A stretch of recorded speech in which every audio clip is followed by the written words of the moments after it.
As a public service to you, our audience, I have sat through hours of misery today watching DC politicians try to explain this shutdown shambles.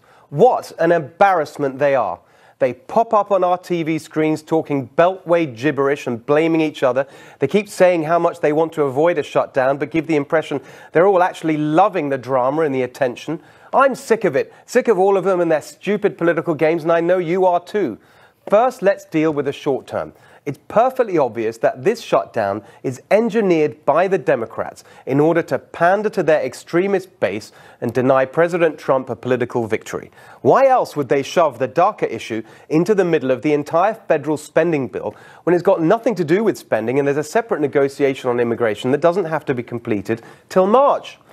But the real question is, why do we have this endless crisis over the federal budget? That's the long-term problem, and for that we can blame the Republicans just as much as the Democrats. Here's a simple way to think about it. Power is money.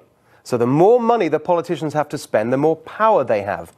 No one wants to give up their power, so they just fight for more money, more of your money to spend. How do they decide what to spend it on? To please the people that really matter to them, the interests that got them there in the first place. On the left, it's the unions, especially the public sector unions. On the right, it's more often big business and big donors. Everyone's fighting for their piece of the pie, and the bigger the pie, the bigger the fight. This shutdown is exactly what you'd expect from a system as corrupt as ours. It is the swamp in action. So the solution is not a short-term spending deal or even a long-term spending deal. It is a complete and total rethink of the size and functions of the federal government. Go back to the Constitution. Everything that can be done by the states and local government should be taken away from the federal government. Education, healthcare, social services, transportation, welfare and more, all of it should be decentralized. We've had enough of the incompetence and corruption in Washington. Time after time, politicians come in and say they're going to change it, and they never, ever do. So we, the people, have to take our power back through efforts like the Convention of States project. That is the next revolution we need. Please tell me what you think. Follow us on Twitter and have your say at Steve Hilton X and at NextRevFNC. Let's go now live to Republican Congressman Ron DeSantis. He's right there in the Congress. I want to talk to you, Congressman, about the specifics of the shutdown and where things stand in a minute. But you just heard what I said about the long-term picture, about why we keep having these crises. Am I wrong about that? Steve, I want to take that speech and bottle it up and take it around Florida and the country. I agreed with every word you said. I thought it was very on point, and you're right. The short-term stuff here, it'll work out. There's a lot of posturing.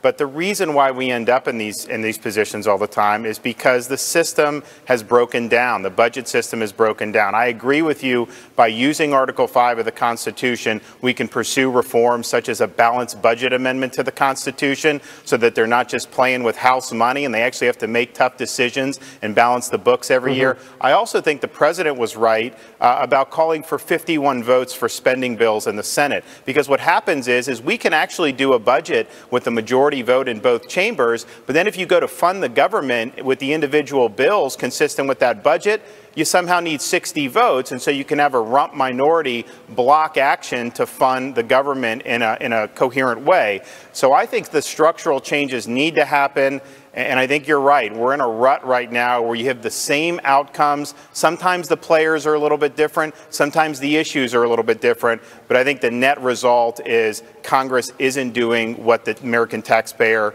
should expect it to do. So in terms of the longer-term changes, do you think there are enough people in Congress who think like you do, enough of a band of revolutionaries, if you like, to actually make this happen, to make these big structural changes? Are we ever going to see it? We may not have enough yet, but I think the longer this happens, I mean, there have been continuing resolutions for, I think, 9 of the last 10 years. I think people are going to wise up. Now, the problem that we have with things like a balanced budget amendment and, like you mentioned, doing a convention of the states, so we're actually focusing on the core functions of the federal government, is it's tougher to get bipartisan support for that with some of my Democrat friends. It's just they have a conception of government that's much more expansive than I think most conservatives do. So I think that's the problem. The thing, though, that I'm encouraged about, Steve, is if you go in the country, if you go in the individual states, I actually think there is a widespread belief in the reforms you discuss and I've discussed, and one way to do it would be doing it through those state legislatures, because the dysfunction in Washington is not good for our individual state governments either. Sign the petition and get your friends and family to do the same. With your full address, your state legislators will know that you really are their constituents in their district. Our success depends on you. So we're inviting you to be part of history. Let's invoke the constitutional solution that's as big as the problem.